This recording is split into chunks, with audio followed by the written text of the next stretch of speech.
আমরা আজকে যে অঙ্কটা সমাধান করব এই প্রশ্নটা দেখো সিলেট বোর্ড 2016-তে আসছিল। তো আমাদের একটা চিত্র দিছে, একটা সমকোণী ত্রিভুজ ধরাই দিছে। দেওয়ার পরে কি কি বলছে দেখো, ওপি সমান 10 মানে অতিভুজের মানটা 10 দিয়ে দিছে, ভূমিতে পি আর সমান 6 দিয়ে দিছে, লম্বের মানটা ফাঁকা রাখছে। তো প্রথম অপশনে আমাকে বলছে পি কিউ সমান 12। তুমি যদি পি কিউটা একটু খেয়াল করো, পি আর সমান যদি 6 হয়, পি কিউ সমান অবশ্যই 6 ডাবল হবে দ্বিগুণ, 6 দুগুণে 12, তার মানে এই অপশন এক সঠিক।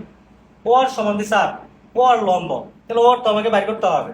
লম্ব সমান আমরা কি জানি, অতিভুজ স্কয়ার মাইনাস রুট দিয়ে অতিভুজ স্কয়ার, তার মানে 10 স্কয়ার মাইনাস ভূমি তার মানে 6 স্কয়ার। 10 কে স্কয়ার করলে পাবা 100, 6 কে স্কয়ার করলে পাবা 36, বিয়োগ করলে আসবে 64, রুট করলে আসবে 8, তার মানে এই অপশনটা সঠিক। ও আর সমান 8 সেন্টিমিটার। 3 নম্বর অপশনে বলছে ব্যাস 16 সেন্টিমিটার।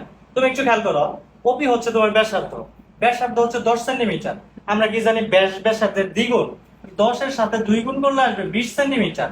তারা 20 সেন্টিমিটার না দিয়ে দিল 16 সেন্টিমিটার, তার মানে এই অপশনটা ভুল। তো উত্তরে কি আসবে, অপশন ক 1 ও 2।